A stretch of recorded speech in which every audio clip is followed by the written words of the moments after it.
Hello YouTube and welcome to an all new Elder Scrolls lore video.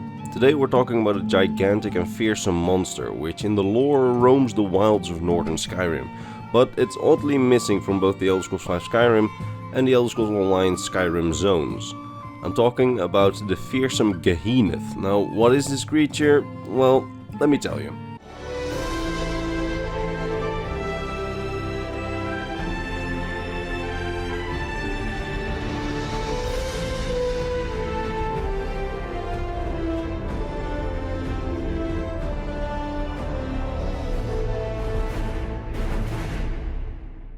So, the Gehenoth. It's a creature which only appeared in a very obscure game of the Elder Scrolls series, the Elder Scrolls Travels Dawnstar.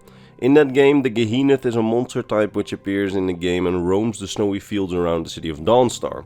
It specifically hunts at night, targeting sleeping travelers, and as such is feared by the people of Dawnstar, who give travelers the advice to always run, as nobody except for exceptional mortals are able to defeat this monstrous creature. In Dawnstar it functions as this sort of horror or terror beyond the walls that everybody fears. And I don't know, I just think that's kinda cool, because we don't see that often in Elder Scrolls games.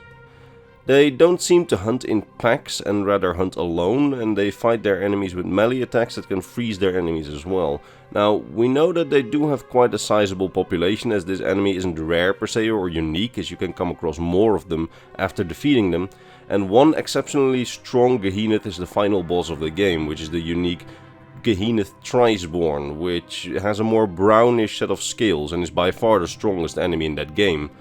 But here's the thing, that's about all the solid information that we have on the Gehenoth. You see, Bethesda just introduced it as one of their biggest predators of Skyrim. The people of Skyrim are absolutely terrified of encountering one at night, and on top of that it has a pretty cool design, in my opinion. And yeah, it's just a big and threatening predator that has a really unique design, and then they just never use it again. But if you think this is where the video ends, you've clearly never watched my videos before, as, well, explaining away Bethesda's retcons is basically my day job at this point, and I would not be making this video if I didn't have some interesting speculations and additional lore to present to you guys. You see, the main story of the Elder Scrolls Dawnstar is really short, but they have you just explore a lot of pretty useless dungeons to pad the game. So in short, the story is that you, the hero of Dawnstar, arrive in the city of Dawnstar, which is being besieged by these mysterious snow people. Many people have assumed that these are the same people as the Ice Tribe, which we see in the Elder Scrolls Travel Shadowkey, and many people in turn have speculated that these Ice Tribes may either be really early concepts for the Falmer that we see in Skyrim or the Reeklings we see in Skyrim's Dragonborn expansion. I personally lean towards the explanation that they may be early designs for Reeklings, as they display some abilities to speak to the main races of Tamriel, something which the Falmer seem unable to do. This means that it's likely that these people of the Ice Tribe are early designs for the Reeklings, which are at the time of the Elder Scrolls Travels Dawnstar besieging the city. Now, they were able to do this because one of the city's 4 champions has betrayed the city, although the governor doesn't know which one, so, it's up to you, the player, to find out. Long story short, you find out who the traitor is, which interestingly changes every playthrough. They made it replayable, which is kinda nice. And once you find out, the Reeklings or the Falmer attack en masse, as the traitorous champion tries one last ditch effort to get things turned in their favor. Now during that attack, the special Thriceborn Gehenoth is with them, having allied with the Ice Tribe, which are either Reeklings or Falmer. Now this Gehenoth is the strongest creature in the entire game and is likely an alpha of sorts in their population.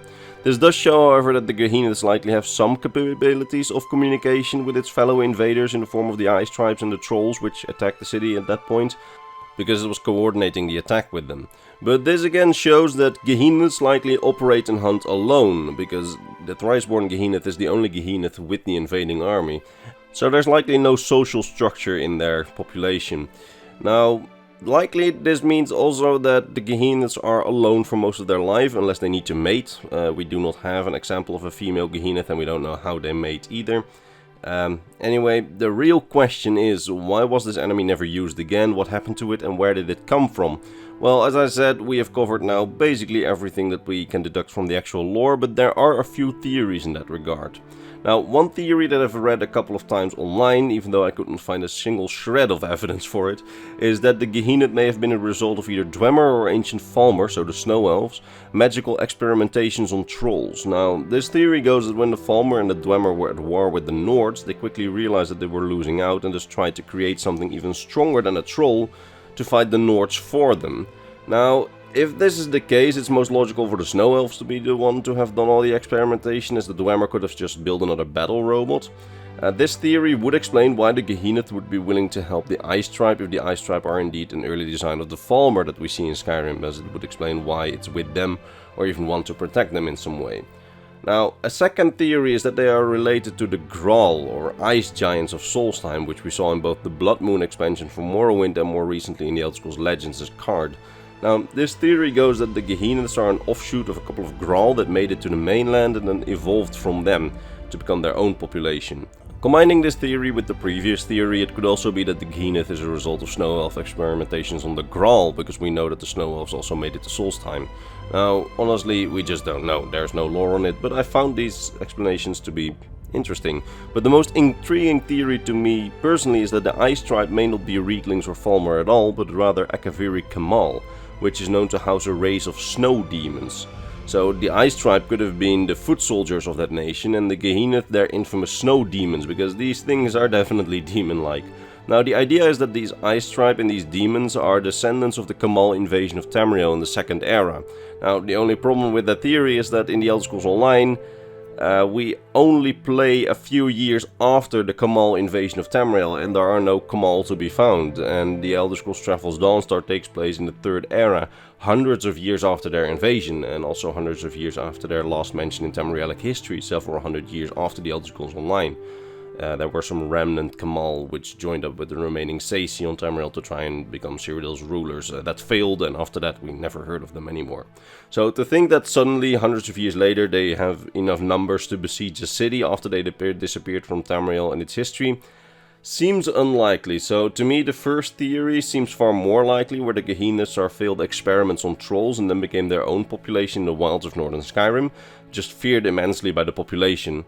And honestly, we just have no idea why they disappeared either, or why there aren't any in the Elder Scrolls Online. Now, the only outcome for that mystery would be if they are perhaps the result of a local sorcerer's more recent experiments on trolls or Gralls somewhere in the Third Era.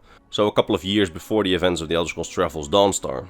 It's possible that this sorcerer then just lost control of his creation, and maybe they escaped from his lab and eventually got killed off by adventurers or soldiers after a few decades, after their population just shrank, after adventurers or soldiers sought them out to just prove themselves or clear them out.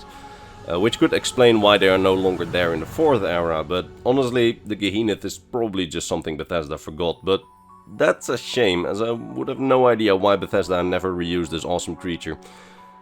Do let me know though what you thought of the Gehenoth. Would you like to see it back in the future? I mean, I would. I don't know, it's a kind of disgusting creature when you look at the sprite, but it's also kind of cool, and just the fact that it's kind of this horror-ish scare beyond the walls. I don't know, that would have added something cool to Skyrim, and that's why I wanted to tell this story in this video today. I do hope that you enjoyed this video and that you learned something. I mean, there's a little bit less substantial lore and a bit more speculation, but you know, I hope you learned something anyway, and if you did, I hope you will consider returning for the next Elder Scrolls lore video, which is a lot less speculative, and probably launches next week. That being said, all that rests me now is to vocally thank my Patreon top supporters, Mr. Bernardo Minna, Gabriel Minna, Polarized Protein, Athena Iotis, King Chris, Bulge, Scarf of the Scrolls, Doji, Fenrir, Sword of Bushido, Rakai, and Mr. Christmas. It's thanks to these people and all the others on screen that this channel stays alive, and for that I am very grateful. That said, I hope to see you all in the next Elder Scrolls lore video. Bye bye.